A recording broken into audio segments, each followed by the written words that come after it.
Muy buenas tardes, bienvenidos todos a Film in Cineforum, bienvenidos a este espacio de charla donde hoy tenemos una película difícil por el tema, ¿no? Por lo que nos cuenta. Es un documental y se llama Queridísimos Verdugos de Basilio Martín Patiño, un gran documentalista y que en esta película decidió grabar un poquito los testimonios de tres verdugos de la época. Una película grabada totalmente escondidas. De hecho, se prohibió la película en su momento, ya salió bastante después. Y esta película quedó segunda en el Defiende tu peli, y nos la presentó Cristian y luego compitió con otros cuatro documentales y salió ganadora.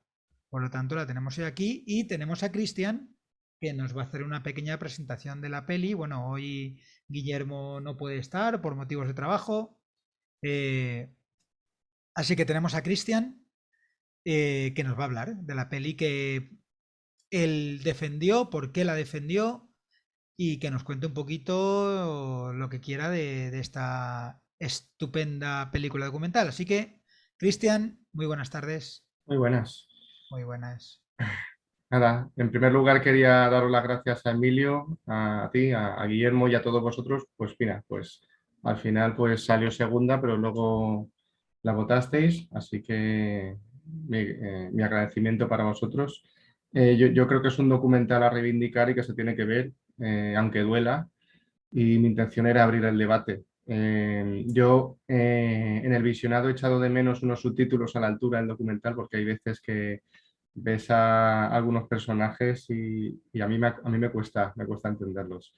Bueno, es un documental de Basilio Martín Patino, como has dicho, de Salamanca. Fue un director también que hizo bastantes documentales, fue el iniciador de las conversaciones de Salamanca en su momento y su primera película creo que fue Nueve cartas a Berta, donde estaba un jovencísimo Emilio Gutiérrez Cava y en lo que se empezó a llamar el nuevo cine español. Esta película forma parte de un tríptico de documentales junto con Canciones para después de una guerra y Caudillo, que narra la vida de Franco. Esta película, como has dicho, se rodó en la clandestinidad en el año entre el 70 y el 71 y bajo el pretexto de estar haciendo un documental sobre antiguos oficios, lo cual era mentira, pero bueno, en ese momento era la única forma de rodar que tenía. Nada, esta película empezó cuando Basilio Martín Patino estaba estudiando en la Escuela de Cinematografía y un día su profesor, que era César Fernández Ardavín, que es también un director de cine español, se los llevó a él, a Basilio y a Manolo Summers, el otro director, se los llevó a Badajoz con la intención de ver potencialidades para hacer a futuro un documental en esa zona. Entonces se entrevistaron ahí con un verdugo. La idea ya estaba ahí y hasta muchos años después, Basilio Martín Patino con un amigo suyo, Daniel Sueiro, que es escritor, entonces ahí contactan con ellos y los verdugos, no desinteresadamente, sino previo pago, acceden a entrevistarse con ellos y hacen una especie de tour en coche. Van primero a Badajoz, se entrevistan ahí con los dos primeros y luego van a Granada y de ahí a Valencia. Yo creo que este documental se ve muy bien la España negra de aquellos años, la España atrasada y analfabeta, la España de los santos inocentes, la España del caso y de la crónica de sucesos morbosa y sensacionalista. Eso lo vamos a tener ahí en todo momento. De hecho, salen imágenes de ejecuciones como espectáculos, ¿no? Como entretenimiento del populacho en la Plaza del Pueblo, lleno hasta la bandera. La última que se hizo en España de estas características con público fue de una mujer en 1890 con el crimen de la calle Fuencarral y según las crónicas había más de 20.000 personas para verlo. Entonces, por un lado, también era también un acto moralizante para dar ejemplo al pueblo, en plan, portaos bien o mirad lo que os puede pasar. Los verdugos de aquí nada tienen que ver con los de la película de Berlanga. Pepe Isbert y Nino Manfredi nada tienen que ver con estos personajes. De hecho, los verdugos históricamente siempre han sido considerados apestados sociales y de hecho en la Edad Media es donde nace eh, esa tendencia de los verdugos para llevar una máscara y que no lo reconozcan y que no se vean la cara, ¿no? Y los tres verdugos al final, por un lado empieza a hablar Antonio López Sierra, que fue verdugo, pero perfectamente podría haber sido el reo, podía haber estado al otro lado del garrote, porque estuvo en la cárcel por atracar una gasolinera, conmutó la pena de cárcel para irse a la División Azul, a Rusia, a pegar tiros. Era timador, practicaba el extraperlo y era amigo del segundo, de Vicente López Copete. Entonces le reclamó a Martín Patino dinero tras el documental y se enfadó mucho con él porque, cuando lo vio, porque no era en un principio ese documental que él esperaba sobre los antiguos oficios. Aquí habla de lo mucho que le costó ejecutar a la envenenadora de Valencia, que tuvo que ir borracho, aunque ya en el documental se ve que era un alcohólico empedernido. Sin embargo, en el año 1954, unos años antes, tuvo que ejecutar a otra mujer, a Teresa Gómez Rubio, también en Valencia, y no tuvo, en teoría, tantos problemas como para ejecutar a la envenenadora de Valencia, ¿no? De hecho, la anécdota es que un amigo de Berlanga, abogado del director, fue el que le contó esa anécdota de Antonio López Sierra cuando estaba en la cárcel y tuvieron que llevárselo borracho para intentar ejecutar a esta mujer porque no había manera. Y así nació, ese fue el germen del verdugo, por lo que contaba Berlanga. Una vez muerto Franco y abolida la pena de muerte, este hombre terminó de portero de finca con su mujer en el barrio de Malasaña, en Madrid. Su amigo era Vicente López Copete, que sale también aquí. Creo que fue el último en morir de los tres, murió en el año 96, ya hace 4 días, como el que dice. Y Vicente López Copete fue el que tenía que haber ejecutado a Salvador Puigdemont, pero al final fue López Sierra, porque López Copete fue expulsado del oficio por estupro, vamos, como si fuera un pedófilo, casi. Su última víctima fue en el año 66. En su momento fue asistido por otro verdugo que no sale aquí, que era Florencio Fuentes, que terminó suicidándose. Se ve que el suicidio dentro de los verdugos forma parte de su hábito, ¿no? Hay muchos casos de verdugos durante la historia que acabaron suicidándose. Incluso hubo otro verdugo aquí en España, Cándido Cartón, que decidió dejar el trabajo de verdugo y emigrar a Buenos Aires, porque claro, es que un trabajo así te tiene que dejar marcado de por vida, ¿verdad? Incluso Ana Bolena en la Edad Media, cuando fueron a cortarle la cabeza, contrató a un espadachín francés que era muy hábil con la espada, porque ella se ve que había tenido que ver en su momento auténticas escabechinas con golpes de hacha. Entonces dice, si me va a matar, que a menos que me mate alguien y lo haga bien, ¿no? Y por último, Bernardo Sánchez Bascuñana es este señor tan peculiar, el poeta del Albaicín de Granada. Era un antiguo guardia civil y nada. Hay una entrevista que le hace Jordi Évole a su hija de hace algunos años y la hija lo recuerda como un buen padre, que tenía un ápice de humanidad y la verdad es que es el que más llama la atención de los tres porque los dos primeros sí que parecen, como se suele decir, un cacho carne con ojos, pero este hombre, pues no sé, por lo menos parece que tiene un atisbo de sensibilidad por ahí, aunque, no sé, es una persona, la verdad es que bastante peculiar. Hay un libro de Juan Eslava Galán que se llama Verdugos y Torturadores, por si alguien quiere profundizar en el tema. Yo lo he estado ojeando y leyendo alguna cosa y está bastante interesante. Y nada, espero que la hayáis disfrutado y si queréis empezamos a hablar de ella, a ver qué os ha parecido. Yo espero que os haya gustado el tema. Muchas gracias. Muy bien, muchas gracias, Cristian. Pues nada, empezamos ya a desgranar, a desbrozar toda esta película. Así que Carolina ha levantado la mano. Adelante, Carolina.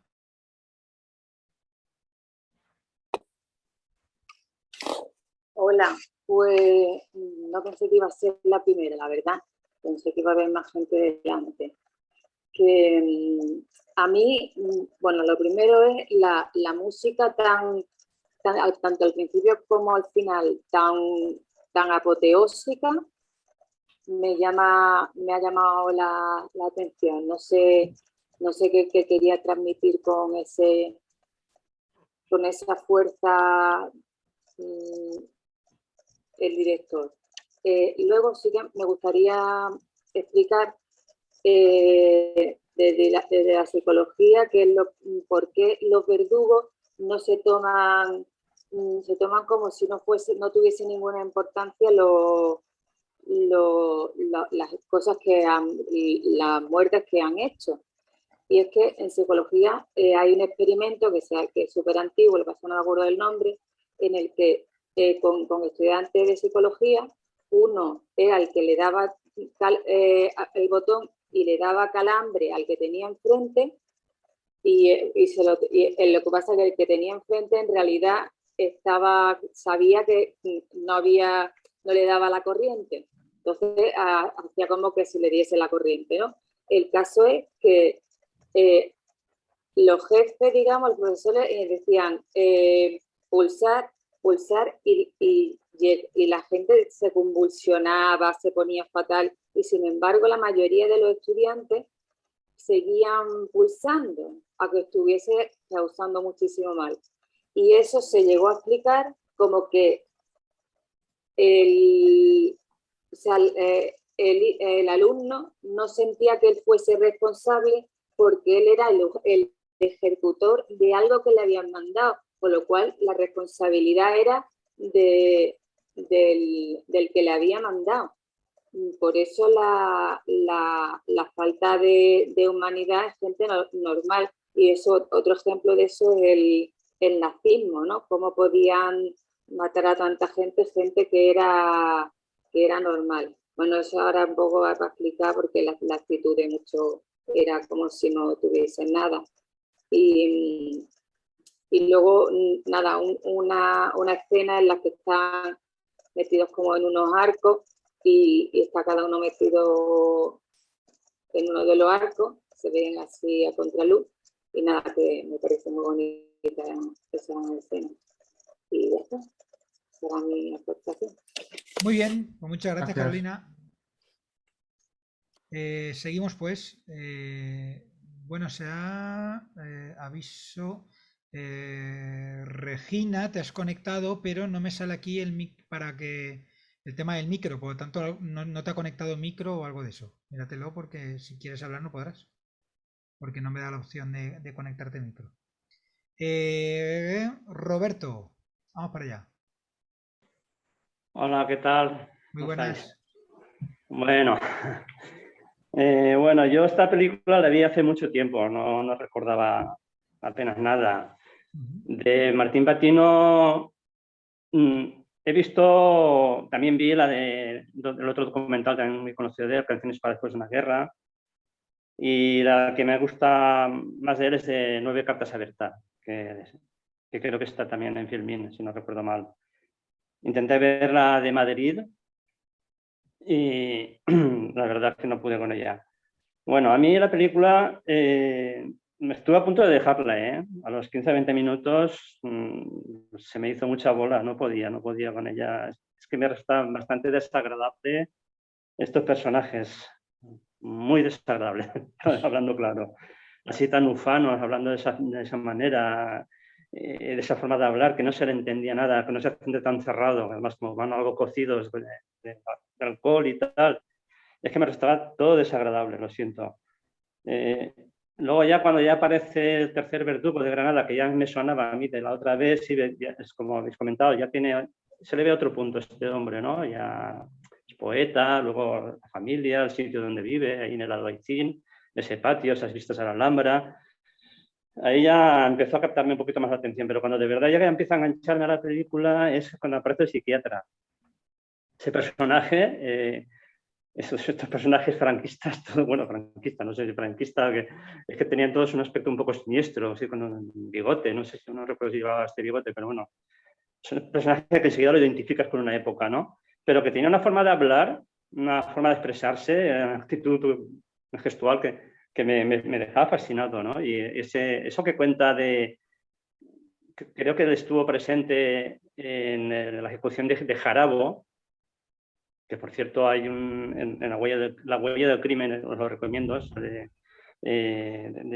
televisión española, hace muchos años, también salió el caso de la minera de Valencia, pues habla de este caso. Bueno, habla de cómo parece ser que estuvo, como este hombre era muy corpulento, era atlético, tenía un cuello así muy macizo, pues parece ser que no murió en el acto y estuvo como 20 minutos.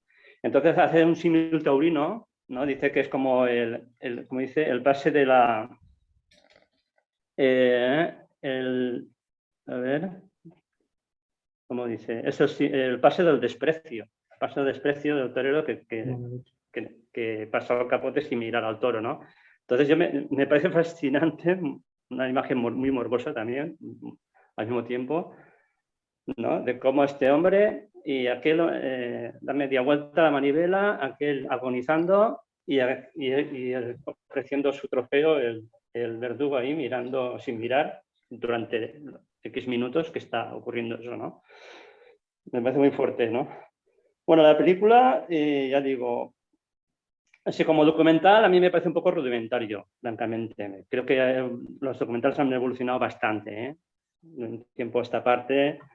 Y creo que abusa mucho de primerísimos planos de la prensa, imágenes, insertos ahí que para mí sobran. Habla de la muerte, pues aparece una imagen de la muerte esquelética con su guadaña. No sé qué propósito tiene, si es pedagógico.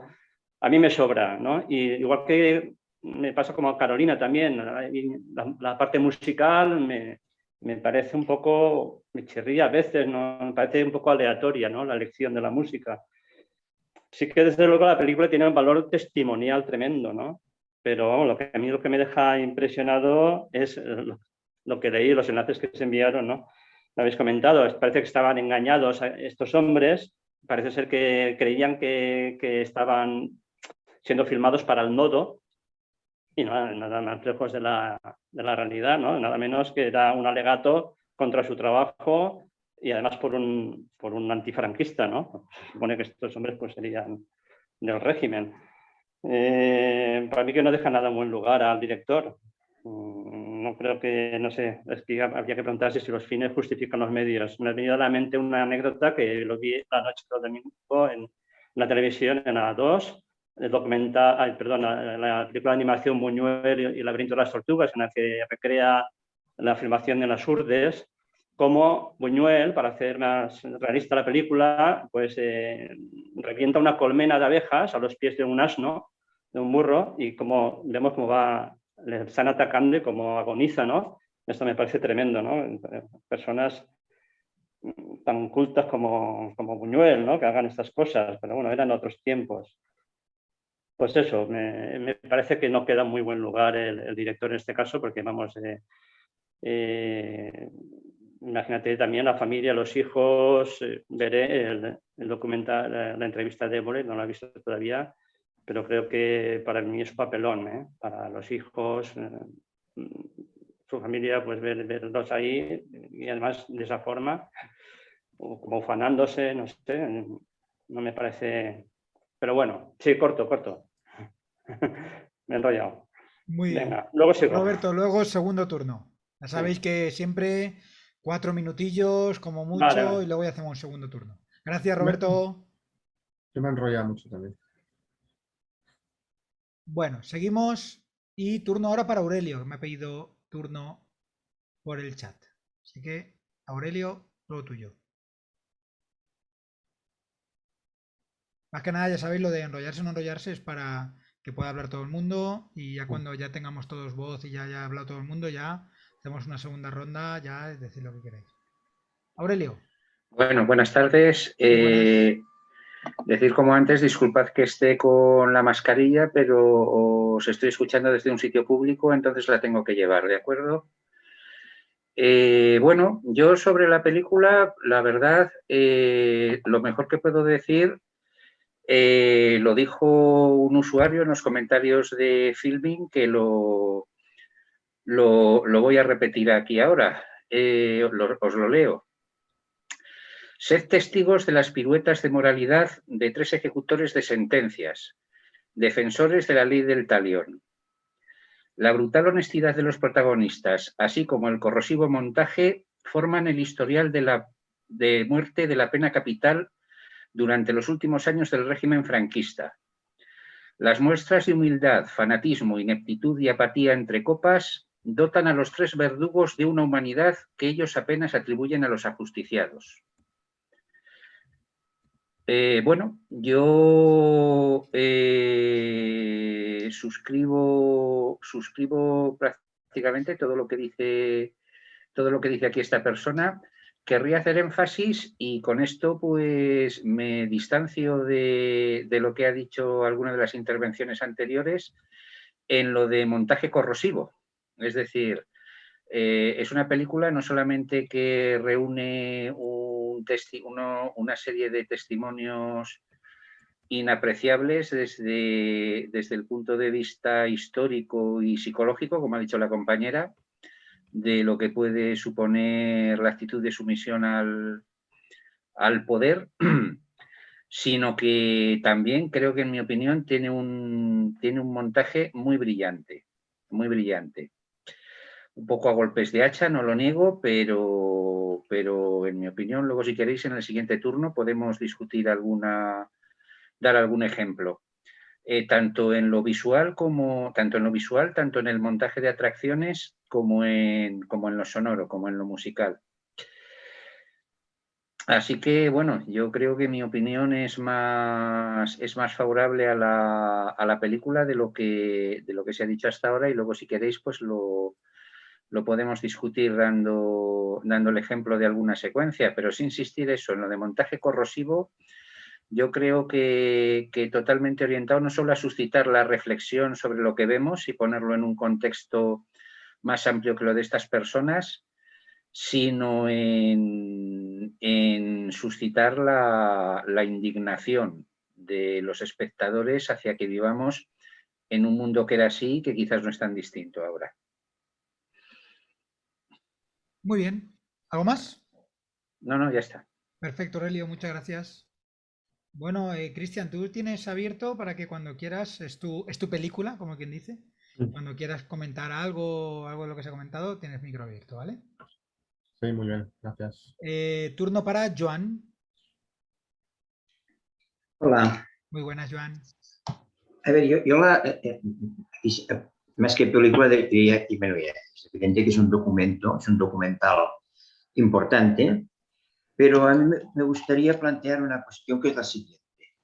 Es decir, visto desde un punto de vista moral, en este caso de los verdugos. Una previa, evidentemente, es decir, que no sé si es por el tiempo, etcétera, pero a mí me costó mucho entender los diálogos, pues que ya difícilmente pues hablaban así, pero era complicado entenderlos. Es decir, yo lo que planteo es, estas personas, porque aparecen 3, pero supongo que hubieron muchas más, y desde el punto de vista moral de ellas, yo estoy convencido que ellos, bueno, su moral formaba parte de este trabajo, que además estaba muy unido a la ética de aquella época, es decir, no iban contra las leyes. Es decir, hay una moral del asesino que sabe que le puede costar pues que lo pillen y que se pase muchos años de cárcel. En su caso no había una contradicción. Es decir, la moral de lo que hacían, como moral propia de la persona, coincidía con las leyes, que es lo que llamamos ética, por lo cual no tienen por qué tener mala conciencia. Y si antes que se suicidaban, yo creo que no se suicidaban porque tuvieran mala conciencia, sino que creían que, y además ahí es muy ilustrativo cuando dicen, no, en la tarjeta yo soy administrador de justicia, ¿vale? Pero el juez que decreta la muerte, ¿qué? Es decir, es una figura que, claro, la tenemos aquí y que nos repulsa, etcétera, etcétera, pero al final es el final de una cadena, porque antes seguramente ha habido una tortura, la gente que tortura tampoco también entiende que su trabajo es útil y que no va en contra de ninguna ley, porque en el tiempo del franquismo, bueno, y pasado el franquismo, es decir, la tortura formaba parte pues, de mi oficio, que era policía de lo social. Incluso podemos mirarlo desde otro punto de vista sin querer entrar en un diálogo de este tipo, pero la moral de un torero sabe que tiene que matar a un animal. Evidentemente no es la misma moral de la persona pues, que, digamos, es antitaurina o entiende que esto forma parte ya de un espectáculo que no se debería utilizar, pero no tiene mala conciencia. ¿Por qué? Porque al final es su trabajo. Entonces yo creo que el caso de los verdugos, bueno, aquí estaban, forma parte esta película, que es la parte tan importante una como la otra, de que ves una España, ya no llamamos la España profunda porque eso me parece una parida, ¿no? Pero sí, pues una España con una cultura determinada, una España pues inculta aquellas fotografías que salen de la familia, las caras que hacen, etcétera, etcétera, son terribles, es decir, son que duelen mucho, ¿no? Y finalmente, también para no alargarme mucho más, diría que hasta qué punto actualmente no hay mucha gente que estaría a favor de la pena de muerte. Es decir, lo vamos juzgando como un tema que ocurrió, muy bien, aquí en España pues no está la pena de muerte como tal, pero yo estoy convencido de que hay mucha gente que ante una persona que ha matado no sé qué, etcétera, etcétera, si de ellos dependiera, lo colgarían de una soga. O sea que cuidadito con la moral actual porque no podemos juzgar nuestra moral con la del colectivo. Pues en este caso, quien lo haga, pues irá en contra de unas leyes que estén aprobadas por el Parlamento. Por lo tanto, si lo hace, pues pueden tomar daño. Por eso estas historias que cuando cogen a un asesino, etcétera, se amontona ya el número de gente, no sé si siempre es la misma, pero bueno, pidiendo la muerte. Y aún hay formaciones actuales en el Parlamento que si de ellas dependrían se volverían a estar a la muerte y volverían a aparecer pues los verdugos de turno. Y aquí me quedo en todo caso, ya lo hablaremos luego. Sobre el tema de la moral, Joan, que comentas, y que sobre el tema que comentas de la moral, voy a conectar con una cosa que he dicho antes, y es que la película tiene un par de puntos que son terriblemente cómicos. Y cuando digo terriblemente digo porque hablan de algo terrible, pero sin querer llegan a ser cómicos. Hay un momento que uno de los verdugos dice, un momento que yo no he matado a nadie. Y el otro le dice, ¿cómo que no? Pues claro que los has matado. Entonces dice, no, pero yo no he sido el que ha dicho que los tiene que matar. Como que llega un momento que tampoco son conscientes de que están matando, sino sí que son conscientes, pero como que es su trabajo y eso como que les desliga de esa moral y de esa... como les da un toque de frialdad. Hay otro momento que también me parece comiquísimo, dentro de lo terrible que es, y me parece de película de Berlanga o de lo, yo que sé, hasta de los Monty Python, que es el momento que él cuenta, uno de los tres cuenta que había una víctima que se estaba moviendo mucho, que no lo podía justiciar y le pega con una llave inglesa en la cabeza y lo deja seco ahí. Y le dicen criminal, asesino, y él dice, joder, pues de alguna forma tenía que morir. El caso es que se ha muerto. El caso es que yo he hecho mi trabajo. Y claro, volvemos a lo mismo, al tema de la moral. Su misión es que esa persona tiene que morir y tiene que morir, pero casi yo creo que sin ser consciente que estaba quitando una vida, sino que su objetivo era ese, punto final. Ya luego el tema moral y todo esto no entra porque mi objetivo es ese. No lo debate porque su moral ya lo acepta, que es su trabajo y que tiene que hacer esto. Es lo mismo que dije yo del torturador en una comisaría, etcétera, etcétera. Y bueno, a mí más que rechazo, casi te diría que me da como una especie de pena, porque es gente bueno, que está utilizada y que además, cuidado, porque en aquellas épocas que no comulgara con esto, pues a lo mejor costaba la guerra civil, ¿no? Por lo tanto, bueno, no me alargo ya en todo caso luego lo comentaré. Al final, yo creo que lo que vemos aquí es que reos y verdugos todos proceden del mismo estrato social, sobre todo los dos primeros. Los verdugos yo los veo como unos pobres diablos, sin mucha culpa, algo de culpa tendrán, bueno, no sé, pero más culpa tiene el que dicta la sentencia o el sistema podrido desde donde procede todo esto. Precisamente hace pocos días vino a darnos una conferencia una profesora sobre ética del trabajo. Nos habló de la filósofa de la Cortina, que se ve que es una eminencia en el tema, en la ética del trabajo. Y claro, aplicar eso aquí a la ética del trabajo para unos verdugos. Yo, de hecho, cuando terminó la clase, hablando con la profesora, le comenté si conocía el documental y no lo conocía y le interesó mucho. Digo, bueno, pues lo verá, haremos amigos así. Sí, sí. Muy bien. Bueno, de hecho, ellos al final, el último caso, de los últimos casos, que es el chico este que presentan a su familia, que es valenciano, que ha matado por robar y que dicen que incluso es muy, muy simple él, e incluso parece ser que quizá tenga algún tipo de retraso mental o algo de esto. Que están deseando que venga el de la moto con las noticias de que lo tienen que... Vamos, lo están deseando, o sea que ahí los humaniza un poco dentro de lo poco humanizable que es la profesión de verdugo, ¿no? Bueno, pues continuamos. Muchas gracias, Joan. Vamos con Belén y Pepetono.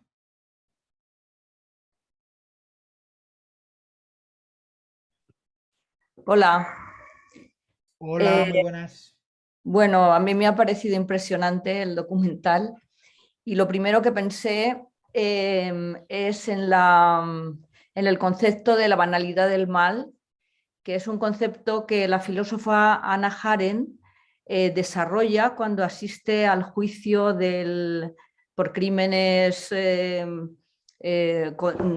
nazi a Eichmann y descubre que en lugar de encontrarse con un monstruo, se encuentra con un tipo corriente que casi no se sabe expresar, que incluso a ella le pasa lo mismo que te ha pasado a ti, Emilio, y es que en pleno juicio ella era judía y sin embargo le daban ganas de reír porque veía que era un tipo absolutamente deleznable, o sea, era un bobo, ¿no?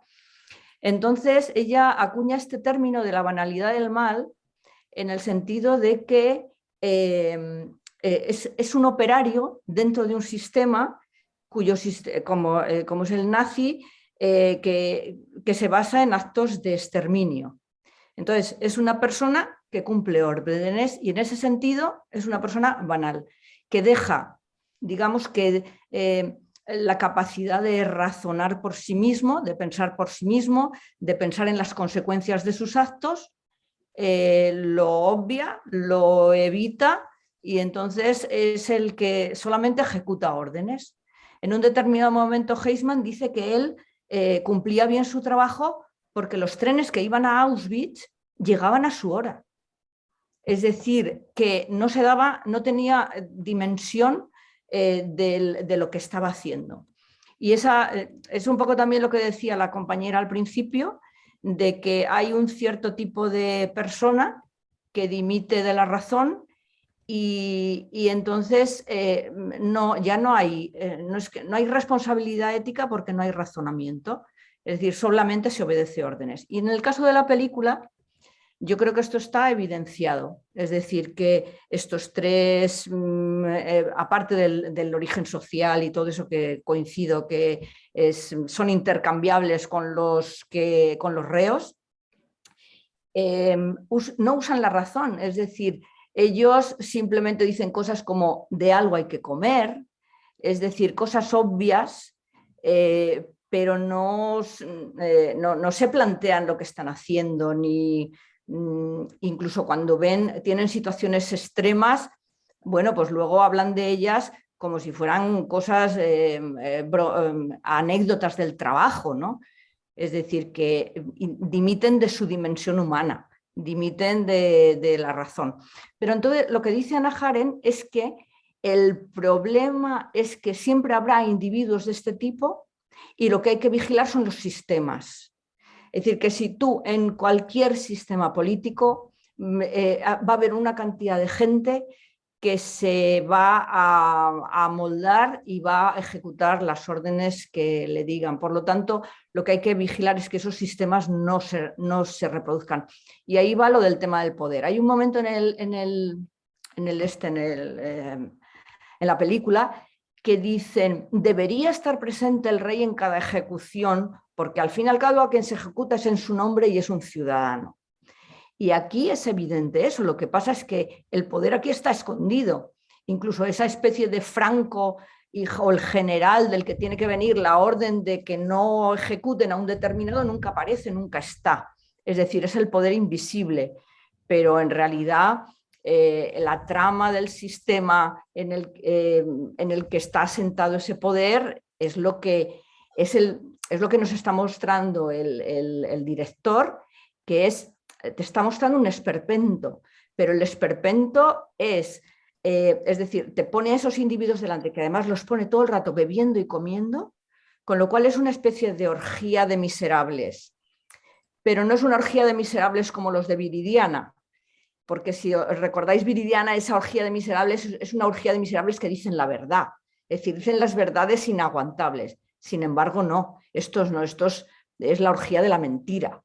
Entonces esta cosa rimbombante que tiene ese personaje y tal, que es simplemente un escondite o un refugio para no pensar. Es decir, yo creo que la gran diferencia con los miserables de Viridiana, que dices tú, es que unos están a un lado de la ley y los otros al otro. Claro, es una diferencia muy fuerte. Muy grande. Unos son los marginados. Los Sí. marginados de Buñuel, ¿no? De toda la vida. En cambio, estos no, estos son parte de la sociedad. Integrados, sí. Y muy importante, porque son funcionarios pagados por el Estado. Funcionarios, sí. Pero bueno, yo lo que te quiero decir es que a nivel de miseria, la diferencia de miseria es que, digo como está utilizado en la película, en Viridiana está usado para decirte verdades a la cara y estos están creándote ahí un esperpento que con esas mentiras que dicen y que se dicen a sí mismos, pues yo ya tengo ganas de ir a trabajar, pues a este hay que castigarlo. Esos mensajes además que calan en cierta gente que, por ejemplo, ahora con el auge de la extrema derecha, puedes escuchar a personajes que repiten esas consignas porque no piensan por sí mismos, es decir, porque las reproducen, ¿no? Y bueno, y me gusta de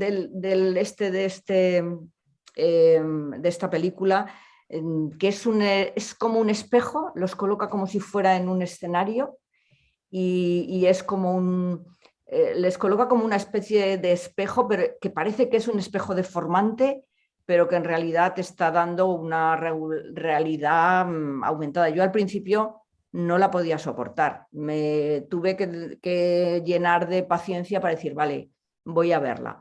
Y luego los únicos personajes que sí que se arrepienten un poquito, ya acabo, que se arrepienten un poco son un psiquiatra, creo, un abogado, que tienen como, sí que dan muestras de pensar algo y decir esto es una barbaridad y tal.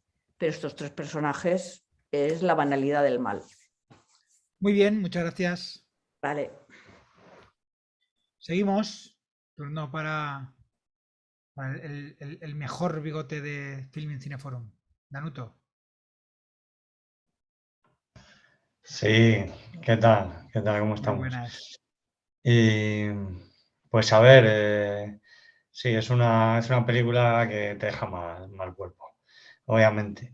Que comentaba Cristian Martín Patino, no era muy conocido, que creía que a lo mejor no íbamos a conocer su obra. Bueno, es que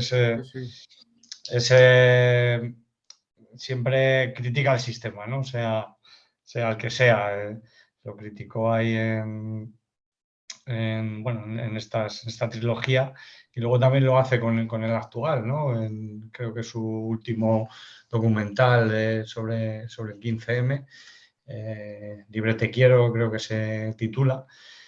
Y bueno, es incómodo porque suele mostrarnos eso, las miserias de nuestra sociedad. Los tres verdugos, pues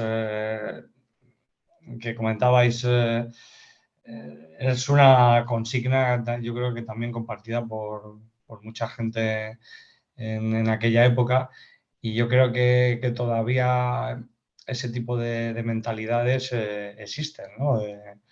Bueno, pues a personas que han cometido barbaridades, pues se les tiene que castigar, pues eso, proporcionalmente, bueno, de la misma manera, ¿no? Como si tuviéramos que tener el código de Hammurabi, ¿no? Del ojo por ojo. Comentabais, bueno, pues lo de, sí, que uno de ellos fue el verdugo del Salvador Puig Antich, ¿no? Del último agarrotado por medio del garrote vil. Ellos se definían como eso, como ejecutadores de sentencias, ¿no? Un claro eufemismo que utilizaban y bueno, pues claro, tienen que justificarse, ¿no? Para poder sobrellevar mejor sus vidas, ¿no?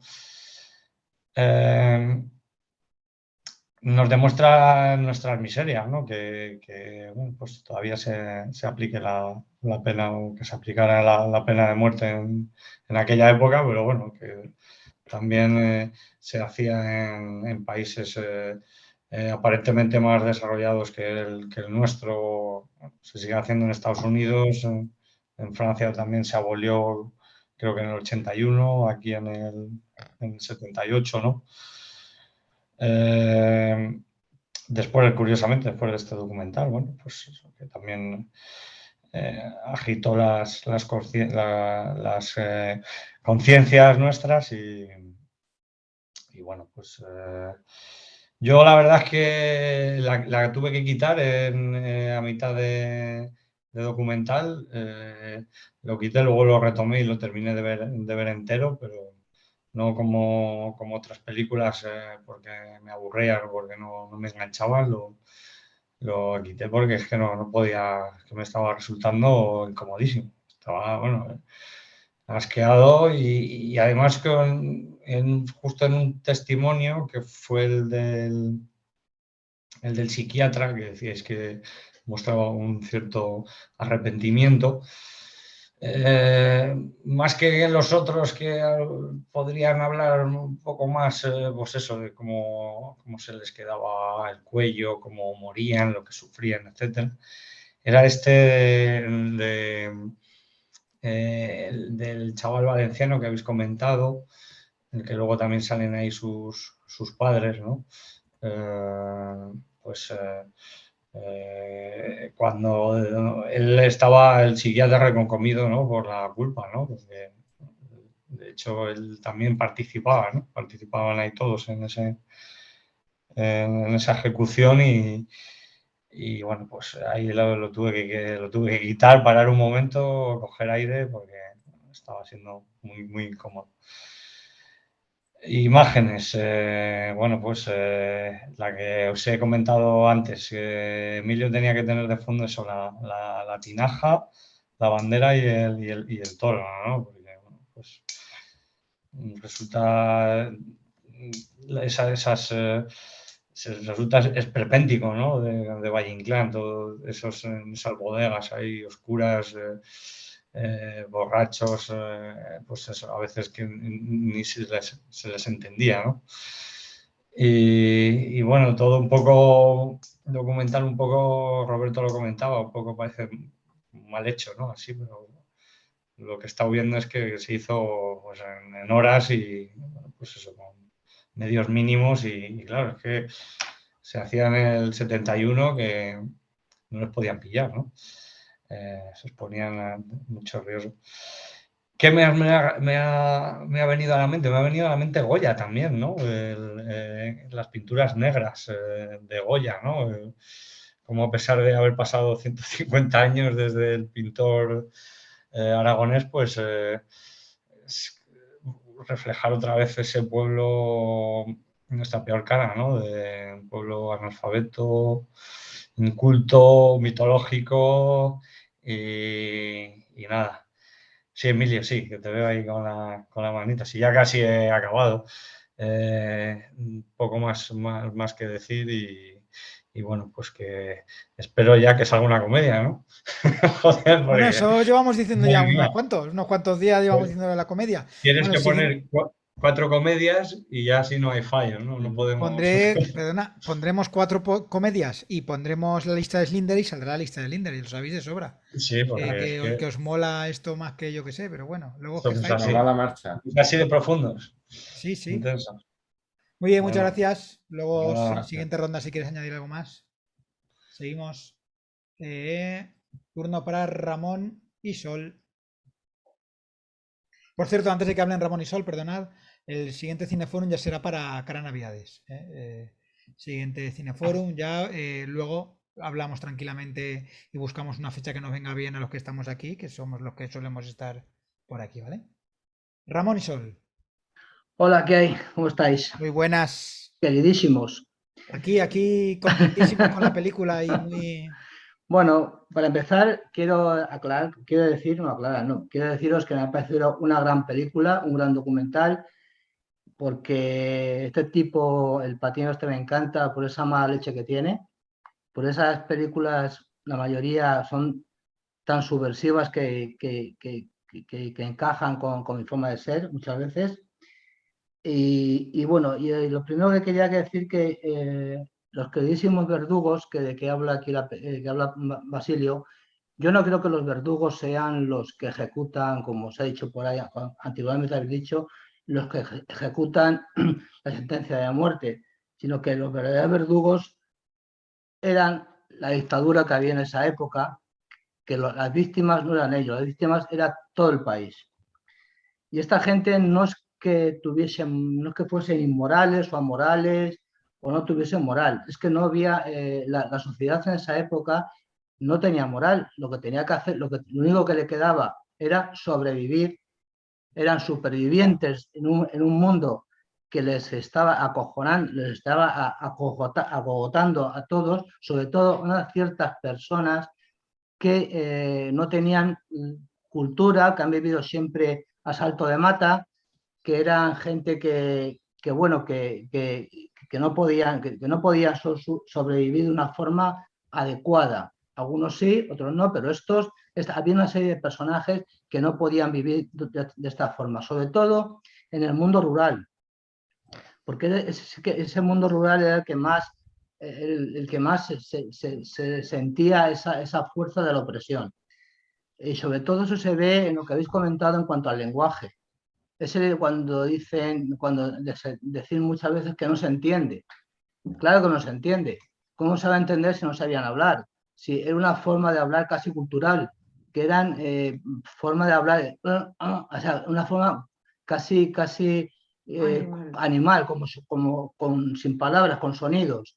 Entonces, me parece muy bien que no se entienda, porque nosotros no entendemos esa sociedad, no la entendíamos en esa época tampoco mucho, no entendíamos esa forma de ser, esa sociedad en que vivían. Y sobre todo no creo tampoco que, bueno, y para empezar también quiero decir que es una película, por supuesto, en contra de la pena de muerte, eso no hace falta decirlo mucho. Y eso sobre todo eso, que creo que no son gente que no tenga moral o lo que sea, sino que están abocados a la supervivencia. Era una época en que no había trabajo, en que la gente se moría de hambre, en que, bueno, que la única solución era o ser torero, o ir tradición azul, o hacerte legionario, o decir, bueno, pues si tengo un amiguete que me dice, oye, que puedes hacer esto y lo hago, y bueno, pero yo subsisto. Y ya está, no tengo mucha cosa que decir. Muy bien, muchas gracias, ¿Puedo Ramón. apuntar una cosa? Sí, claro que sí. Bueno, lo único que quiero decir es que afortunadamente han pasado 50 años desde este momento y España parece que ha cambiado bastante. Eso es lo único que, por suerte, nos podemos, no sé, congratular de alguna manera. Muy bien. Muy bien. Pues nada, continuamos. Y turno para Pilar.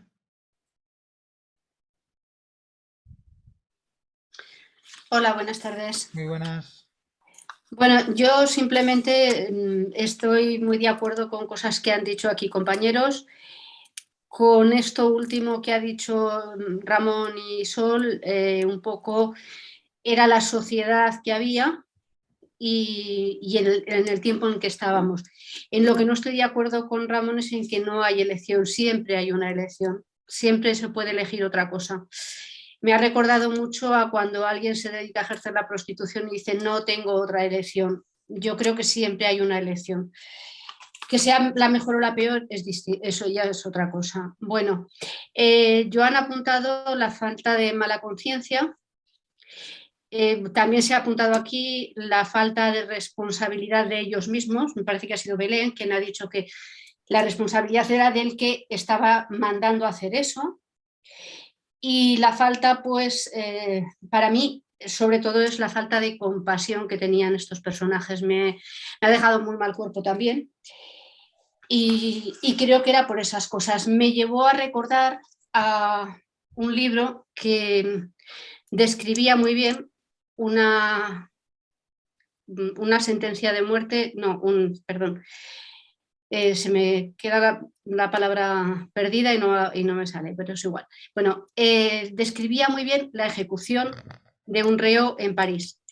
Era en el año 1757 y pensaba leeros un trozo, pero es muy duro y no creo que sea necesario. O sea, es demasiado duro para esto, pero sí narra con pelos y señales todos los detalles de esa ejecución, desde les serán atenazadas las tetillas, brazos, muslos, pantorrillas, se le pondrá aceite hirviendo, pez, resina ardiente y cera en esas llagas, en fin. Y esas ejecuciones se hacían en la plaza pública, delante de niños y delante de otras personas.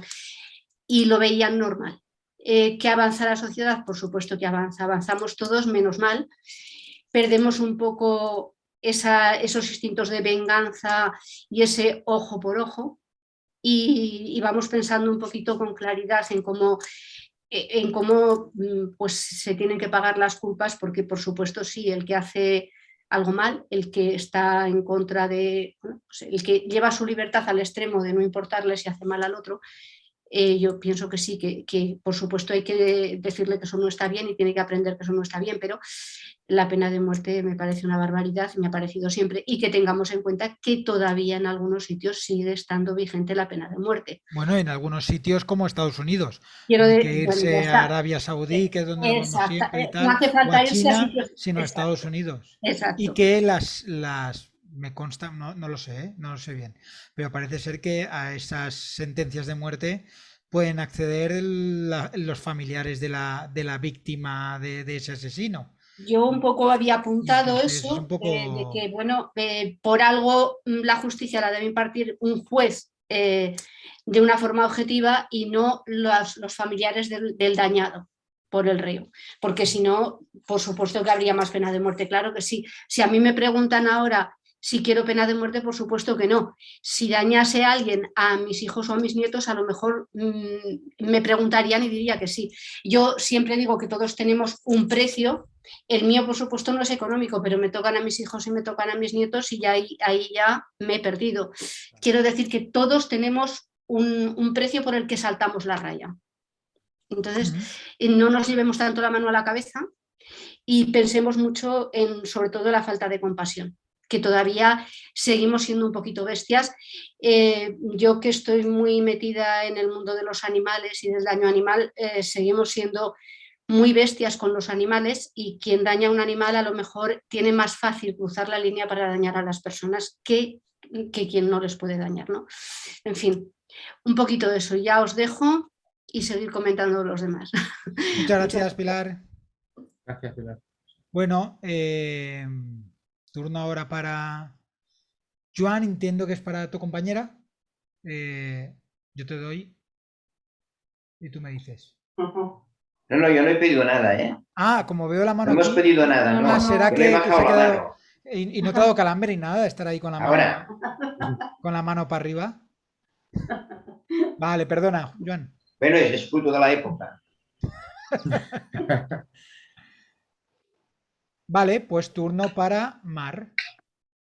Hola, hola Hola, a muy todos, buenas. buenas tardes, queridísimos aficionados al cine.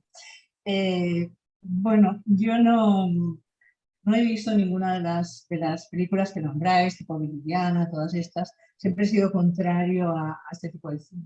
Lo que sé, pues es porque me han forzado a estudiarlo, a leerlo, etcétera, etcétera, ¿no? A mí también me costó ver el documental. Me costó bastante, ¿no? Y supongo que es por el desprecio a lo que representa, ¿no? Y estuve a punto de apagarlo, continué, en fin, fue un poco de show, ¿no? Se comentaba al principio que no se entendía muy bien el tema de la música al inicio y al final del documental, ¿no? Yo lo veo como que representa un poco, por eso es al principio y al final, representa un poco lo que era la muerte, ¿no? La pena de muerte para esa gente, para esta sociedad, ¿no? Que era pues un espectáculo total. Y entonces pues lo representan así, ¿no? Con una bailarina de flamenco. Bueno, y eso era a lo que significaba la pena de muerte y la dureza que se estaba viendo en el momento. De todas formas, el tema de lo del garrote vil no es una cosa propia o sea, que inventamos nosotros o que ocurre aquí en España, ¿no? Al principio del documental ya dicen que en China, por ejemplo, la esposa de Mao Zedong, estando embarazada, murió mediante el garrote vil. Quiero decir que tampoco es una cosa, y por otros países que se han comentado aquí, ¿no? Y bueno, yo creo que estamos hablando no sé, de los seres, por decirle alguna cosa, ¿no? La España negra, que simplemente, no sé, es difícil encontrar una palabra para denominarlos, ¿no? Pero yo creo que sería bastante acertado el decir que había una ignorancia supina en todos los aspectos, ¿no? No tenían tampoco medios para saber cómo funcionaba nada, y que eran personas que estaban, pues bueno, que nacían, que estaban pues para beber y poco más, ¿no? Poco más, ¿no? Ellos les decían, como te dice, todo eso, es que son 4 notas que cogí del documental, como muy salteadas, no he hecho ninguna escaleta, ¿no? Para ellos, pues si había una sentencia, es que no hacían ni una reflexión, ni siquiera se lo planteaban, nada de nada. O sea, la sentencia había que ejecutarla de punto, pelota, ¿no? Y bueno, luego esto que había el marino aquel que salía, que decía que era oficial de prisiones, ¿no? Y bueno, muy importante, y una vez más también se pone de manifiesto el desprecio a la mujer. En aquella época la mujer sigue siendo invisible, ¿no? Y en uno de las frases hay un sujeto, uno de estos verdugos, que ejecuta a una mujer de 17 años, ¿no? La ejecuta, no, la insulta, ¿no? Diciéndole vaca, y la violó, etcétera, etcétera, etcétera, ¿no? Con 17 años. Entonces, bueno, esto nos viene a decir pues, lo que ocurría antes, con lo que sigue ocurriendo ahora, ¿no? Mataban a la gente por defender el honor, ¿no? Y esa frase tan lapidaria y tan contundente, ¿no? De aquello que dice, el que la hace, la paga, ¿no? A mí me parece atroz y sí, brutal, ¿no? Y luego la actitud que tenían ellos, los verdugos, ¿no? Era no mirar al reo cuando lo ejecutaban, ¿no? O sea, era como un trofeo que pues decían, pues bueno, aquí estoy, ¿no? ¡Ña! Les quitaban la vida, ¿no? Yo tampoco sabía que Franco había indultado al Lute, o sea, no lo recordaba y bueno, me gustó saberlo, ¿no? Y luego también ellos tres, cuando hacen una reflexión, que como se ha dicho, pues no tenían ni vocabulario, ¿no? Para expresarse, pero es curioso porque intentan entre ellos mismos llegar a un acuerdo en cuanto a la similitud que tenía cuando ellos ejecutaban con el garrote vil, y entonces no llegan a ninguna conclusión, pero decían que se parecía a un acordeón, ¿no? Y eso hablaban de vértebras, de huesos, pero bueno, con una total ignorancia de todo eso, ¿no? Y bueno, y al final, pues bueno, es aquello que, bueno, como después la Guardia Civil también si hay que matar, aunque sea tu padre, ¿no? Y es así, ¿no? Y para ellos era esto, ¿no? Y justificaban bueno, que no había trabajo y que tenían que comer, ¿no? E incluso reivindicaban que ellos eran personas con valor, y que tenían corazón, ¿no? O sea, que por lo tanto eso me demuestra una vez más la ignorancia que había en aquellos momentos. Y bueno, la pena de muerte en aquel entonces yo creo que era una forma ejemplarizante para el pueblo, la máxima pena, que de alguna forma pues les hacía sentir el miedo, y con el miedo es muy fácil manipular o gestionar a un colectivo de personas, ¿no? Todo en sí es un morbo, es un espectáculo morboso, y lo que sí que es importante, a mí me lo pareció, ¿no? Que es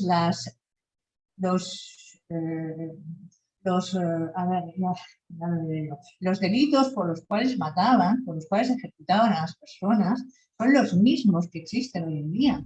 Quiero decir, es como mínimo curioso, porque salvo los delitos económicos, que entonces no habían, por supuesto, pero yo me di cuenta que había muchísimas ejecuciones por violencia de género. Había muchas ejecuciones por violencia doméstica, había muchas ejecuciones por violencia dentro de la familia, ¿no? El padre, el cuñado, el hermano, el abuelo, el primo, y luego pues las otras eran ya por robos, que lo que hoy sería no eran robos, hoy sería hurto, porque estábamos hablando de una cantidad de 65 pesetas, ¿no? Sí, ya, Guillermo, ya acaba.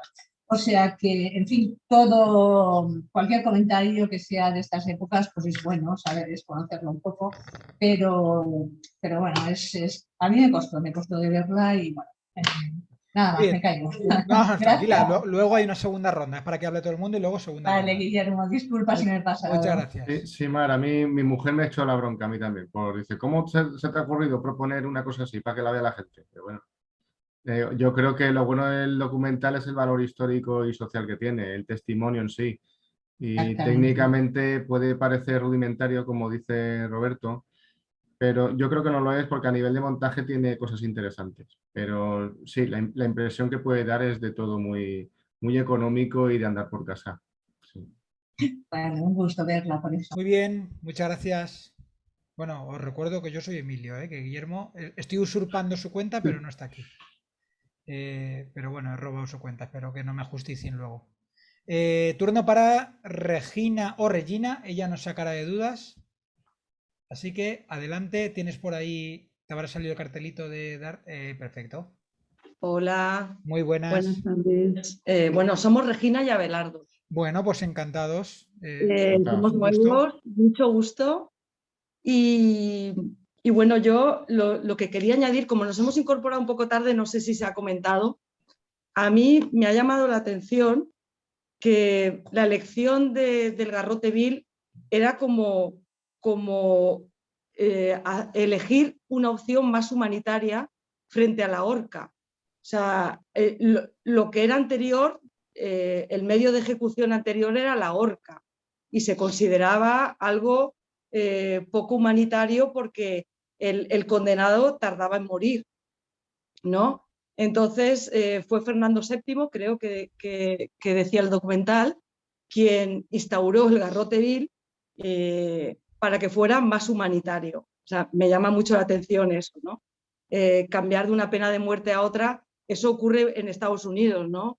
Lo de la cámara de gas que se cambia por la inyección letal y así parece como que hacemos menos pupa, ¿no? No somos malos porque tenemos también consideración con el condenado, eso me llama muchísimo la atención.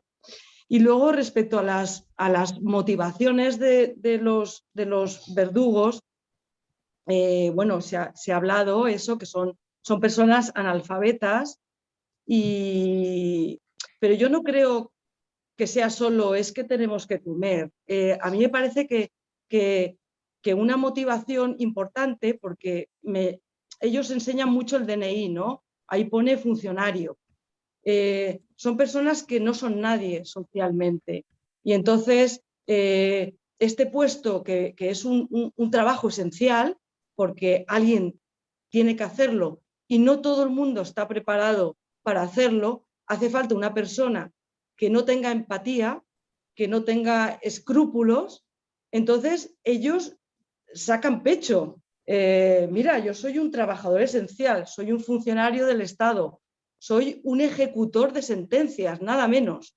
O sea, si pensamos en la autoridad que tiene un juez, el ejecutor de sentencias, digamos que es el brazo, la prolongación de lo que sería un juez, ¿no? Entonces, estas personas sacan muchísimo pecho.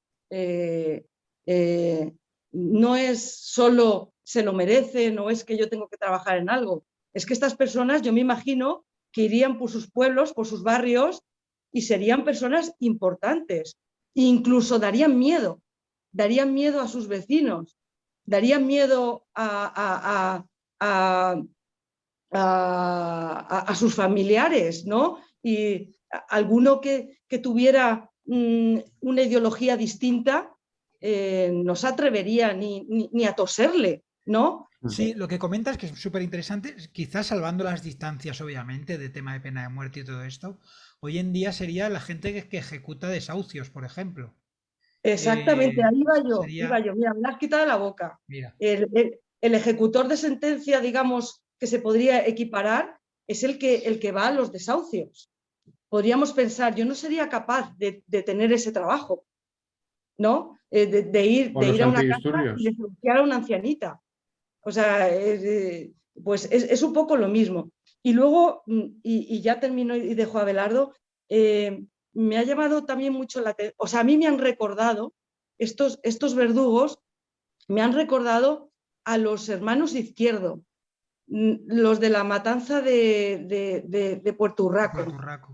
O sea, me parecían igual, como gemelos. Era la misma fisionomía, la misma manera de hablar, esa misma mirada dura, no sé, son como sacados del mismo infierno.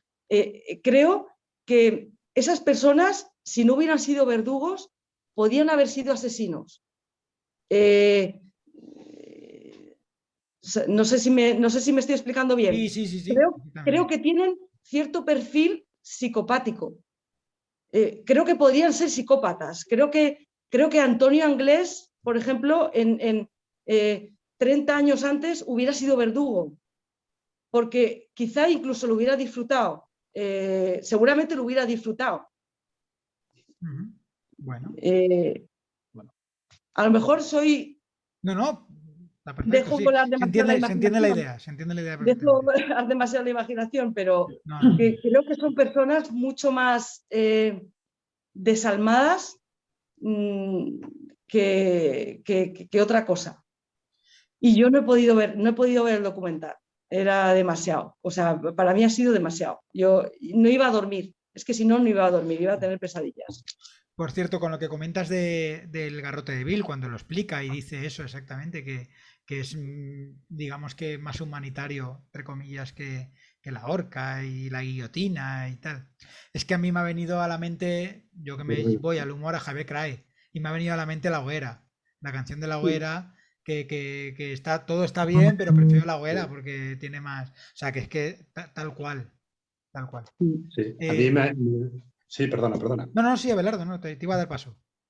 No, un poco por lo que ha comentado Regina y ahora estabas apuntando tú, a mí me ha recordado a Pepis Berg cuando estaba haciendo un alegato de lo buena que era ese tipo de condena, el garrote vil, porque era mucho más humano y desde luego se trataba al sentenciado, bueno, con todo rigor, con todo respeto y que, bueno, que amaba la profesión porque veía que era una forma, pero claro, con el fino toque muy negro. Pero bueno, yo lo único que quería comentar también es que ya se ha estado hablando de esa idea. Al final estamos hablando de unos sistemas que para que funcione, pues al final hay un último eslabón de la cadena, que en este caso es el verdugo, que por supuesto que tiene su parte de responsabilidad, pero desde luego entiendo que no es la mayor, ni mucho menos en todo ese sistema que era aquí la dictadura y que permitía, bueno, que dictaba sentencias de muerte. Eso al final da pie a que la sociedad donde se han instaurado esos sistemas al final está corrompida porque los valores, al final ya no sabes muy bien cuáles son tus valores. Eso sí que tiene un cierto, yo le he encontrado un cierto paralelismo también con, por ejemplo, con el terrorismo que hemos vivido y que ahora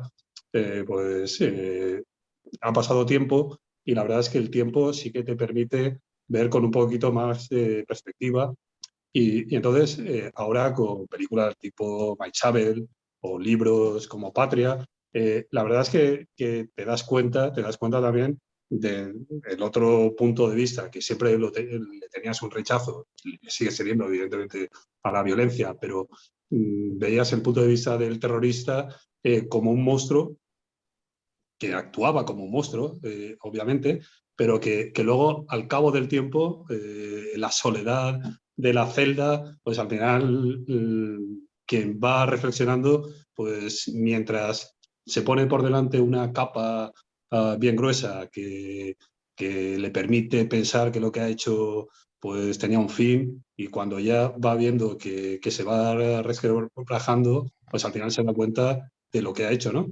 Y en el fondo aquí sí que se ve que yo veo que tanto la figura de ese terrorista que al final ejecuta y que tiene su gran responsabilidad, pero por detrás de él hay gente con muchísima más responsabilidad, pues al final sí que está viendo que no dejan de ser tanto el verdugo como ese ejecutor final, no dejan de ser también son ejecutores, son necesarios para que todo eso funcione, pero en el fondo son dos víctimas más de todo ese sistema, de toda esa maquinaria que se ha creado, ¿no?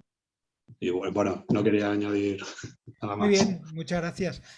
Sobre el tema que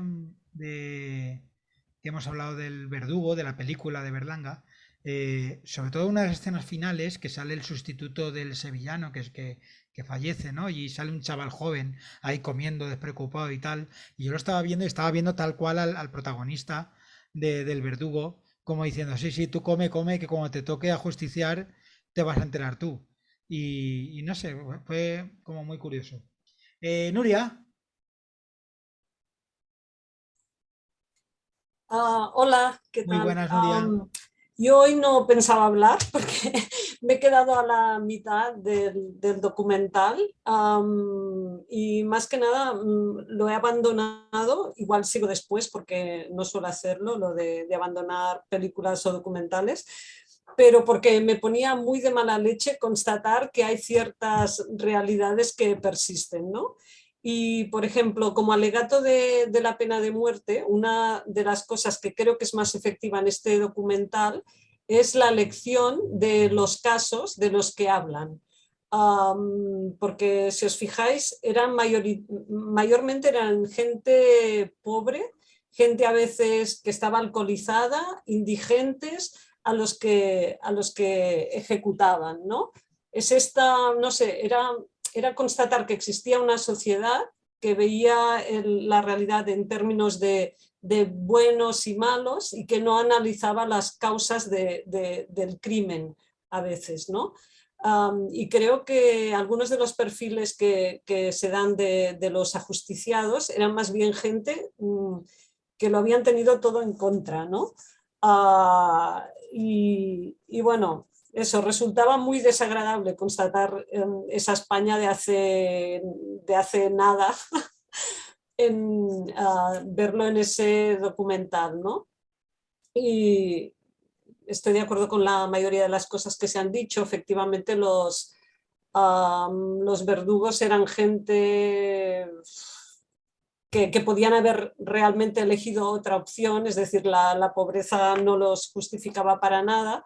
Incluso alguien ha dicho que el tipo, el granadino, ¿no?, que decía que era poeta, parecía algo más normal, entre comillas, pero a mí me parecía también que era de los que, gracias a su puesto, se habían como endiosado, porque hablaba incluso con un tono así como si estuviera recitando en algunos momentos, ¿no? Bueno, y creo que ya Bueno, se ha él dicho tanto que... es Ay, el que perdón. comenta que no hay nadie en este pueblo que yo no haya ayudado y estas cosas, y va un poco sí.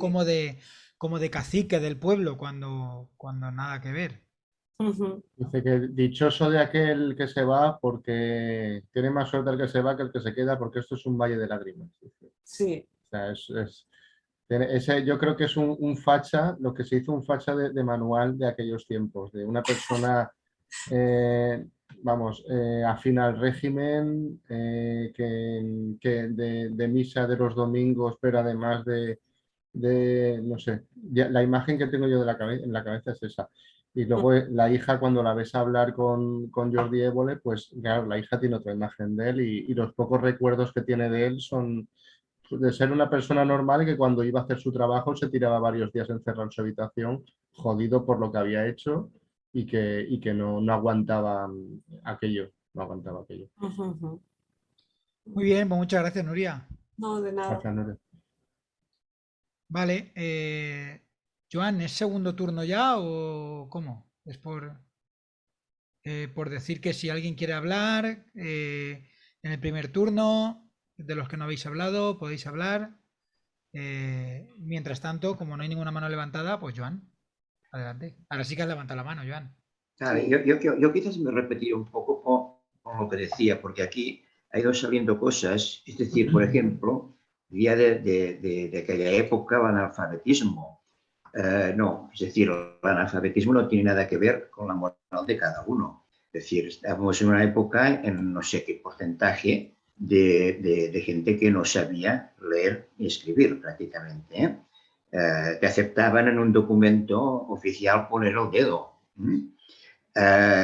Por lo tanto, una España en general analfabeta, y esto no quiere decir que fuera una España sin moral y sin principios morales, estoy hablando.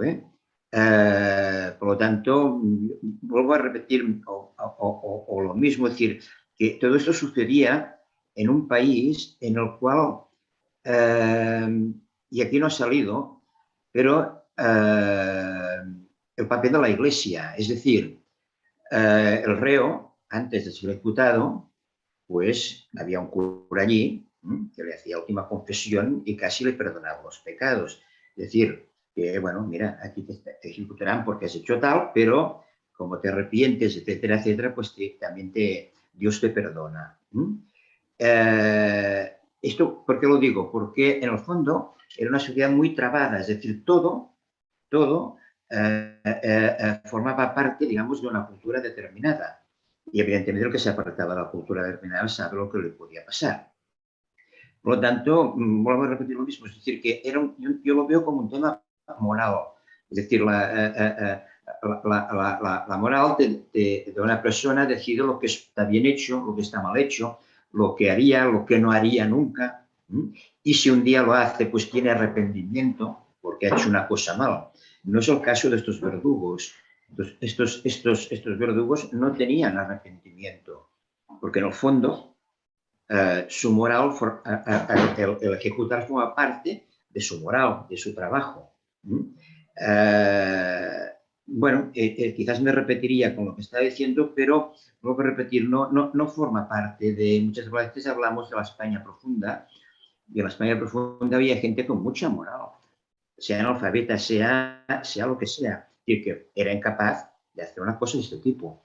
Por lo tanto, yo diría que son personajes, es como el asesino en serie. El asesino en serie, cuando asesina, no se arrepiente, está pensando en otra víctima. Y él quiere hacer el trabajo, fijaros, muchos de ellos, quiere hacer un trabajo bien hecho. Es decir, no asesino porque voy por la calle y cojo un... No, busca unas víctimas determinadas y intenta hacerlo lo mejor que puede. Lo que ocurre es que aquí sí, que este asesino en serie, pues si es pillado, pues tendrá su correspondiente castigo y se va a pasar la vida en la cárcel. Cosa que en este caso no era así. ¿Por qué? Porque su trabajo estaba probado por el poder. Me gusta más hablar de poder que de régimen muchas veces, ¿no? Porque al final es una cosa que va ligada una cosa con la otra. Por lo tanto, bueno, yo tengo este trabajo. Una cuestión que a mí me sorprendió, y a lo mejor no lo entendí, es que la maleta que llevan, dentro de la maleta llevan el collarín, si no lo he entendido mal. Es decir, que es como quien te entrega los trastos, ¿no? Aquí tienes la maleta y dentro está el collarín, etcétera, para que tú lo montes, cuando él hablaba de los palos, etcétera, etcétera y tal. Lo cual también es curioso, es que esta maleta, yo creo que era la maleta del poder, de lo que se decía por aquí también, de que, bueno, yo tengo un cargo muy importante. Y es esto, ejecutar pues la sentencia de la justicia. Y lo tengo aquí en una maleta, y cuando salgo con la maleta, porque es mi maleta, es mi collar, y soy un profesional de esto. Ya está, quería solamente decir esto. Muy bien, gracias, Joan. Gracias, Joan. Carolina.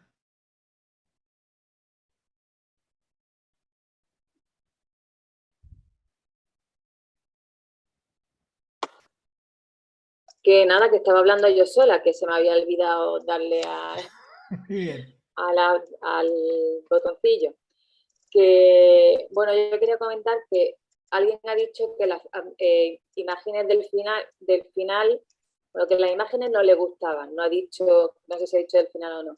Y yo estoy de acuerdo que las del final tampoco me gustan, como que no aportan nada. Sin embargo, las del principio sí me gustan porque como que vas siguiendo, te aporta la historia, te da la imagen, te da la foto, como que te ayuda a seguir un poco el hilo.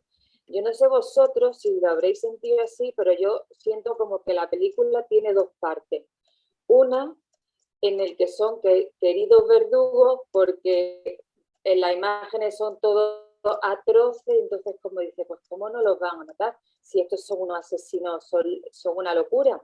Y ellos hablan muy bien y que el garrote es lo que menos daño hace porque se muere rápidamente. Y esa parte es como que son parte del sistema y en fin, y ya está, ¿no? Y que le ajustician a gente mala.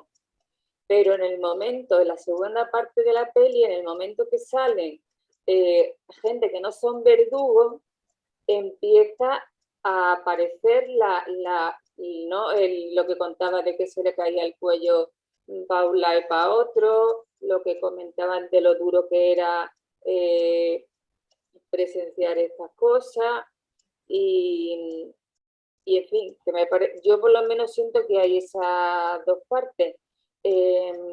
Y luego el tema de que no se entiende es que son andaluces y de pueblos cerrados. Entonces, es verdad, yo estoy de acuerdo que es que tendrían que estar subtitulados. Y nada, a mí me llama la atención, a ver cómo lo veis vosotros, el tema del ajustamiento público, porque no es solo que lo quiere el poder para que el pueblo se sienta sometido, sino que el pueblo va 20.000 personas para ver una ejecución. Entonces, es como cuando hay un accidente y no quieren mirar, pero miran, no lo sé. Es que, me llama la atención ese fenómeno. Y ya está. Muy bien, Carolina. Muchas gracias. Roberto. Hola. Hola. Bueno, yo era muy lector del caso, la revista esta que sale tanto, ¿no? Y bueno, me ha dado opción a reflexionar mucho sobre cómo han cambiado los tiempos de antes a ahora respecto al tratamiento, pues el Código Penal, ¿no? De los delitos, de los maltratos, los asesinatos, etcétera, etcétera, ¿no? Y bueno, sin entrar en... Pero simplemente incidir en un aspecto, ¿vale? Lo dejo así ambiguo para no, creo que no es un sitio para entrar en temas políticos ni nada, pero creo que el daño es igual. O sea, yo no creo que ahora se tiende mucho a hacer distinción, categorías de víctimas y victimarios, ¿no? Y yo me ciño al dolor causado. El dolor causado es el mismo, seas del sexo que seas de la ideología que seas. El dolor causado en la familia, todos tienen padres, todos tienen hijos, sean de color que sean del sexo que sean y sean de la ideología que sean. Me ha conmovido mucho la escena final, bueno, todo el apartado dedicado mucho tiempo al asesino de Gandía, ¿no? Este matrimonio es que me conmovía mucho, ¿no? Esta mujer, esos ojitos azules detrás de esas gafas de culo de vaso y el hombre ahí con esa barba tan negra afeitada, me recordaba mucho a mi abuelo que no conocí.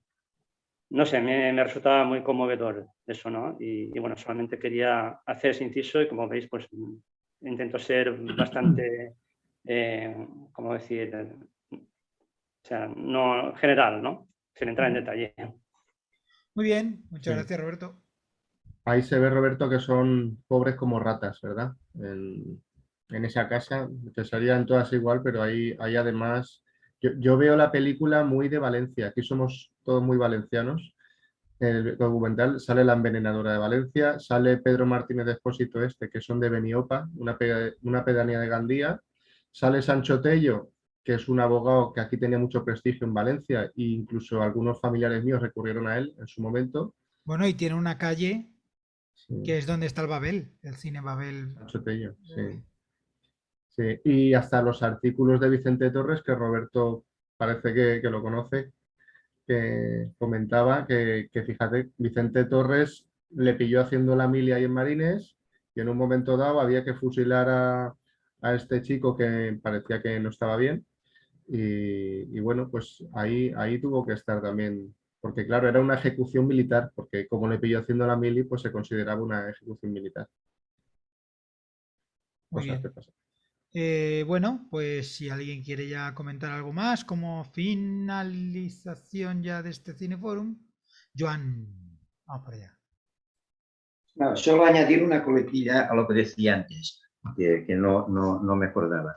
Yo recuerdo cuando era un chaval y íbamos a misa el Viernes Santo, que era cuando Jesucristo moría. Y había un momento, íbamos allí con carracas. Carracas es aquella historia que coges y empieza a hacer un ruido tal. Y había un momento, cuando Cristo ya estaba fatal, que decían, venga, ahora hacer sonar las carracas que vamos a matar judíos. Esto dicho por la Iglesia, es decir, y nosotros teníamos pues 10 años, 11 años y nos lo pasábamos matando judíos con las carracas estas, ¿no? Por eso digo que a ver, sencillamente poner la coletilla cuando yo hablaba de la Santa Iglesia también en este, digamos, en este mundo en el cual pues se justiciar a una persona normal porque le había hecho mal, etcétera, etcétera. El cura que bendecía y le perdonaba porque Dios era muy bueno con todos, pero se me ha venido a la mente esto de que los viernes, pues bueno, íbamos a matar a judíos y nos lo pasábamos de coña con las carracas allí. Ya está, o sea, también ejecutábamos a los judíos, pero más a casi. Muy bien. Aurelio. Bueno, por desarrollar un poco lo que he dicho al principio, en el tema este que ha salido en algún momento de si hay posibilidad de elección o no, bueno, qué duda cabe que siempre hay posibilidad de elección en todo, pero no sé. El país también era el que era en ese momento y la situación de las personas es la que era. Y yo quería comentar una cosa que no ha salido, que está en el título. que la película se llama Queridísimos verdugos, no malditos verdugos o verdugos miserables o os odio verdugos. Y entonces, más allá de lo que pueda ser una ironía o así, yo creo que ahí hay un reflejo de la experiencia esta que tuvo Basilio Martín Patino cuando estuvo en la cárcel de Carabanchel y conoció la situación de los presos comunes, que a él le parecía que era realmente dura en comparación con la de un preso político como era él. Y que, bueno, yo creo que la película se llama Queridísimos verdugos en el sentido de una apelación a unas personas que están en el lado de los ejecutores por un azar, como os he dicho anteriormente, pero que podrían haber estado en otro lado. Y en cierto modo, el acabado de la película, que se ha hablado de él, pues hombre, Basilio Martín Patino no tenía los medios para hacer un acabado en ese momento como el de un documental de Michael Moore, ¿no? Que más o menos están acabados como que fueran un anuncio de chocolate Suchar, pero bueno, es como el flamenco, que está al borde de la afinación, es decir, al borde de perderla, es decir, a cada cosa su estilo. Y yo creo que en este caso la película pues necesitaba eso, un acabado un poco abrupto. Pero que también, más allá del lado testimonial o documental, está el tema del montaje que he comentado antes y que os sorprende un poco en el asunto de la música. Yo creo que el principio, que empieza con esa música religiosa y de repente encadena al testimonio de uno de los ejecutores de sentencias, va en ese sentido de intentar no simplemente transmitir una realidad, sino sacar de las casillas al espectador, intentando romper barreras, ¿no? Y lo que es más, se entiende que es más sublime en nuestra cultura, que es la música religiosa o la música de culto, fusionarla con el testimonio de este señor de Extremadura, hacer un encadenado ahí con el testimonio de este señor de Extremadura, creo que va con toda la intención. Como va con toda la intención al final ese encadenado de la hermana del ajusticiado de Valencia, hija de ese señor que está tan contento de tener una pensión miserable que le ha dado Franco, con creo recordar, una imagen de la ONU o de alguna reunión de políticos plenipotenciarios, ¿no? Entonces, eso, que la película es dura y por eso mismo tiene un acabado duro, pero creo que tiene también sus elementos para la reflexión mediante estos efectos de montaje que os digo, para la reflexión y para la emoción, ¿no? Para hacer más fuerte nuestro incordio y no dejarlo ahí como que es una cosa de unos señores que son verdugos y que son ajenos a nosotros, sino que forman parte de la sociedad de entonces, y así lo quiso decir el director. Muy bien, muchas gracias. Voy a dar turno a Lopsi, que no ha hablado aún, y luego a Roberto. Buenas. Hola, muy buenas. Hola. A ver, no te oigo. Sí, ¿a ti? sí, muy buenas. ¿Me oyes? Ahora sí Muy te bien. oigo. No, yo solo una pequeña cosita, porque a mí me dejó un mal cuerpo y la verdad que me ha dejado sin ganas de charlar sobre esto. Pero es verdad que me ha interesado mucho el tema, porque habla de nuestro pasado, más inmediato, los años 70. El pasado siempre explica el presente. Y yo lo que sí, hay una cosa que disiento con Joan, que ha hablado de la moral. Yo creo que la moral tiene que ver con la educación de la persona, tiene que ver con el cultivo del espíritu. Y el espíritu se cultiva educándose. Entonces, yo hasta cierto punto ahí no estoy de acuerdo con él. O sea, la moral en la España profunda es la moral de los toros. O sea, la moral de los toros es matar y da igual que sea un ser vivo que está sufriendo. Eso es lo que nos queda, el remanente que nos queda de esa España profunda, por ejemplo, hoy en día son los toros, ¿no? Entonces yo no estoy de acuerdo. La moral creo que tiene que ver mucho con el cultivo del espíritu y por lo tanto tiene que ver con la educación de la persona. Y gracias a Dios, después de 50 años, alguien ha dicho también que nos podemos dar un canto en el pecho de cómo ha cambiado España con respecto a aquello que hemos visto en este documental, que es escabroso y es de una vergüenza que o sea, a mí me ponía los pelos de punta escuchar esas voces, esa gente. Me dejó muy mal cuerpo, por lo tanto es que no tengo ni ganas de hablar del tema. Me quedo aquí, solamente esa puntualización con respecto a Joan. Muy bien, muchas gracias. Sí. Roberto.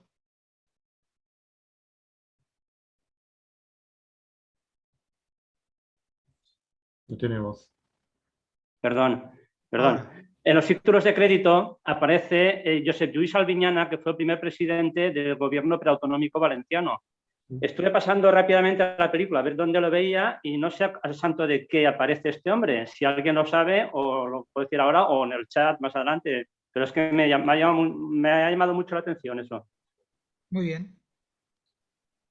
Pues lo dejamos ahí No en el lo sé. aire. No lo Bueno, sé. pues Cristian, pues últimas palabras. Yo tengo aquí... nunca mejor dicho para este Sí. documental. ¿Quieres Sí. decir tus últimas palabras, Cristian? Bueno, yo tenía aquí dos cositas apuntadas. Yo el morbo, creo que en este documental es una constante. Gran parte de la película está movida por el morbo y yo creo que eso le perjudica. Porque si algo tú tendría que decir, cuando veo a los dos personajes ahí con el palo diciendo cómo lo ponen y tal, digo esto está movido por el morbo, en fin, eran otros tiempos, ¿no? Yo viendo la película me vino a la cabeza el discurso que da Fernando Fernán Gómez en Tranvía la Malvarrosa y en la novela de Manuel Vicent, donde él habla a los alumnos universitarios. Es un profesor de universidad de aquellos años, cuando Manuel Vicent estaba en la universidad, y ahí el profesor, creo recordar que justificaba la pena de muerte de una persona con problemas psíquicos. No sé si hacía alusión a alguna persona de las que aquí salían ejecutadas o qué. Y luego lo que más me llamó la atención, yo creo, del documental, hay un contraste entre una música así navideña de villancicos y la noticia de la ejecución. Yo creo que transmite la naturalidad general de aquellos tiempos con que parecía que un sector de la población se tomaba estas cosas, ¿no? En plan, unos son ejecutados, pero la vida sigue. Eso me parece escalofriante. Yo creo que naturalizar la vergüenza que estamos viendo en este documental me parece un alucine. Pero bueno, como habéis dicho, parece que hemos avanzado un poco. Muy bien, pues nada, muchas gracias, Cristian. Gracias por presentarnos este docu en Defiende tu Peli. Nos vemos muy pronto. En Navidades tendremos otro Cineforum. Y nada, nos vemos en la próxima. Gracias a todos por participar y hasta la próxima.